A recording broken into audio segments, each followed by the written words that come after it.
It's a busy day for Seattle as a couple of moves that are going to impact the Hawks, and really, it's something that Seahawks fans have been familiar with for a really long time. Their team released Tyler Lockett today as aging wide receiver. We knew that it was going to be near the end of his time, but in Seattle. But at the same time, one of the all-time great Seahawks receivers. He will finish second all-time in yards for Seahawks receivers, only behind Steve Largent, old Tyler Lockett. Receptions, yards, and touchdowns, all behind just Steve Largent. And we were talking about this the other day. He doesn't even, air quotes, he doesn't even have 10,000 yards.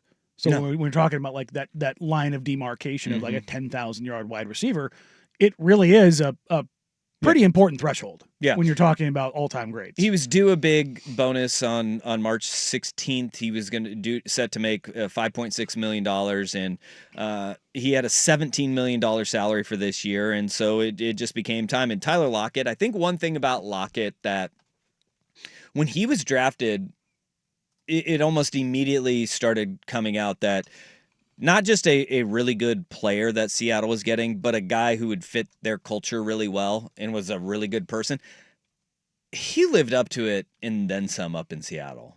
Yeah. Tyler Lockett he was is a fan favorite. An ambassador for the franchise. Bought into the city figuratively and literally. I mean, he's a damn real estate agent up there now. And he's going to be okay. Made a lot of money playing for the Seahawks. I was looking at his listings of homes that he has sold up there. He's sold like a $4 million home. Oh, he's not 1.5, not 1.6, 1.2. Little cottages? No, he's doing okay for himself. Apparently, he's licensed here in Oregon as well. So be on the lookout for Tyler Lockett, maybe being your realtor. I wonder what his cut is.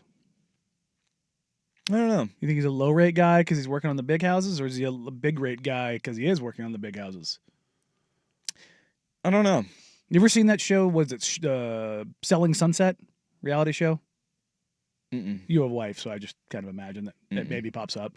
My wife watched that, and like these realtors down there in the LA area, they sell basically 2 houses and they're set for the year. Yeah, because their commission is like 7% or something like that. That'd be great on like 20 million. Oh, and you're like, that's a lot of money. Oh. You're making that cash. Make that cash. All right, well, Tyler Lockett was the first move. An all-time great receiver, and the system fit, culture fit. He was great. That was like the first blow. And then comes the big news. Immediately after that, DK Metcalf requested a trade saying he wants to go and play for a contender. And so now two of really what was a three-headed monster of receivers for Seattle are now gone. Now you have Jackson Smith and Jigba, who's young, really damn good, had a breakout year this last year. And that really kind of was the messaging behind the Lockett move was, we found new you, and he's really damn good in JSN. And now DK Metcalf saying wants to go to a contender, and the Seahawks are going to try to appease him, and he will be on the trade market. We'll see kind of how quickly this moves, because if they trade him post June 1, then the Seahawks, one, save more money against the cap this year and can smooth out his cap hit over the next 2 seasons. It'll be about $21 million cap hit that Seahawks have regardless, but it can be $13 million and then $7 million if they do it post June 1. It'll be $21 million just in 2025 if they do it this year. So it'll be interesting to see how quickly Seattle moves. We know about all these designations that they put on a lot of the trades, but DK Metcalf in all likelihood will be traded sooner rather than later. And look, DK is a freak. For a guy who came into the league as not a polished route runner, and everybody's like, well, he can run straight, but can he turn? break? Can he make a left turn? Yeah, he can do it, man. Yeah. He can do it. And also, it doesn't matter because he's almost 6'5" and 230 pounds with a catch monster. Radius of a pterodactyl. He's a monster. And, we talk about this often with trades in the NFL. Some of them look a little bit different because if you're going to be assuming a large cap hit down the road, then you may not want to take a guy on and you're going to get far less in value. Well, he's entering the final year of his deal, so we could see the Seahawks maybe get a quality haul for DK Metcalf if a team that gets him wants to re-sign him, give him an extension, and get something in return. The flip side of this is, and while they're very different wide receivers, the wide receiver market is now flooded. DK Metcalf is out there. Christian Kirk is out there. Cooper Kupp is out there. There are, depending on kind of what you're looking for, there are quality, higher level veterans that are available to be. And this is kind of what we talked about over the last couple of years, Dusty.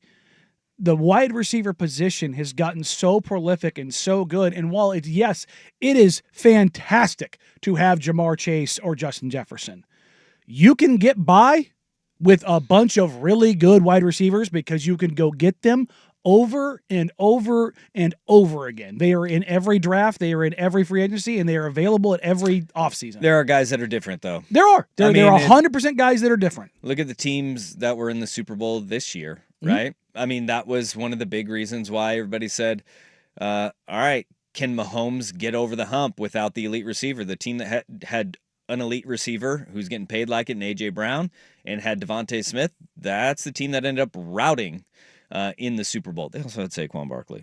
Really damn good. Yeah.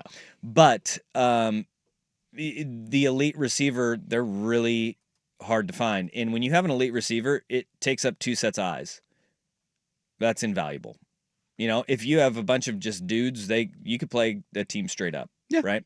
But when you have the elite guy, he forces a safety to roll over towards him. You got to have a corner whose eyes are on him. If you have a guy like Cooper Kupp, every linebacker on the second level has to be aware of where he is and his crossing route. And I think that's the interesting thing about this market right now is that you mentioned whether it's Christian Kirk or Cooper Kupp or DK, you have three different receivers.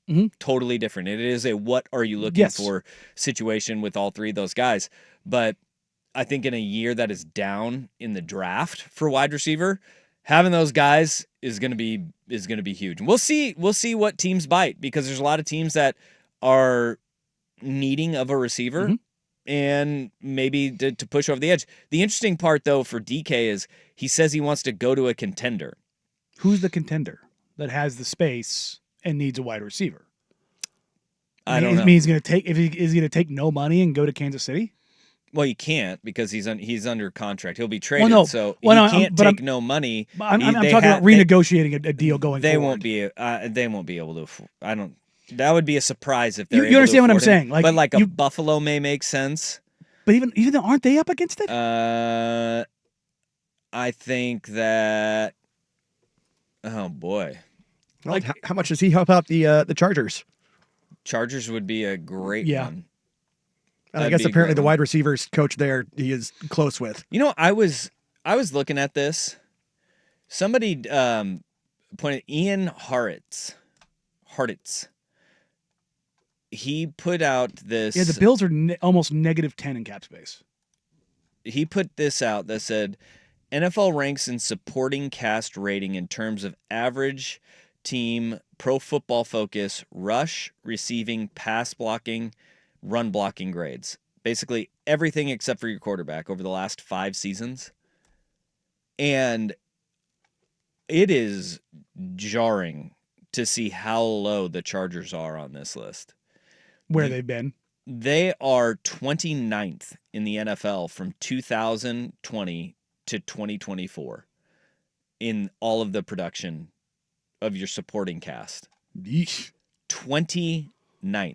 A big part of that probably is the injuries, even before they look, Keenan Allen looking mildly washed. The Steelers are 27th. That's expected. That's crazy. That's absolutely crazy. And then you have teams like the Bengals that are really low because of the blocking aspect of this. Your offensive line has been dreadful. Yeah, you're right. And it should be no surprise to anybody. The Niners, Ravens, Eagles, Chiefs, Packers go 1 through 5.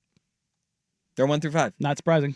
They're all really consistent and all really dang good. In the Falcons. The Falcons were number 1 in the NFL this past year. So when you take in receiving grades, pass blocking grades, run blocking grades, the Falcons were number 1. So all these guys need to be unlocked. Mm-hmm. Well, they were number 1 this year. They've been 9th and then 1st in 2022 as well. They have their weapons. Their offensive line has been pretty good. Their quarterback play has sucked. Quarterback play has been dreadful. Coaching, not good either. Yeah, Chargers got $65 million worth of space. It's different divisions or different conferences. Mm-hmm. That makes sense for DK. Yeah, but does he consider them a contender?